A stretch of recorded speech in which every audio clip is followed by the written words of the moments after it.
கர்த்தருக்கு பிரியமான தேவ பிள்ளைகளே, இந்த நாளில் வேதத்தில் பார்த்தீங்கன்னா ஆண்டவர் இயேசு கிறிஸ்து அநேக அற்புதங்கள் செஞ்சிருக்காரு. அதில் ஒரு அற்புதம் பார்த்தீங்கன்னா லூக்கா 13ஆம் அதிகாரத்தில் 10-13 சொல்லப்பட்டிருக்குது.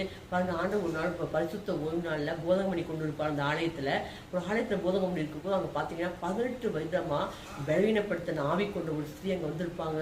எவ்வளவே நிமிர முடியாத பூமி அந்த அம்மா அங்கே வந்திருக்கும் பொழுது பார்த்தீங்கன்னா ஆண்டவர் அந்த அம்மாவை கண்டு அழைத்து அந்த அம்மா பலவீனத்திலிருந்து விடுதலையாக்கி அந்த அம்மா நிமிர செஞ்சு அனுப்புறாரு. இந்த நாளில் அந்த அம்மாவும் செஞ்ச அற்புதத்தை அதனால உங்கள் வாழ்க்கை எவ்வளவே நிமிர முடியாமல் இருக்கீங்களா?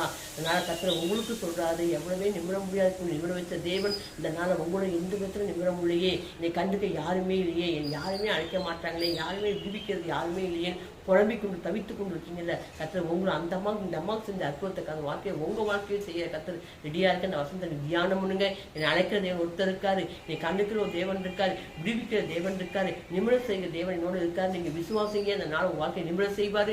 அந்த மைமைப்படுத்தி கொண்டே சென்றாங்களாம். நீங்கள் மைமைப்படுத்தி கொண்டே ஆண்டவர் சாட்சி சொல்வீங்க. கர்த்தர் தோத்திரம் பிரைஸ் எல்லாம்.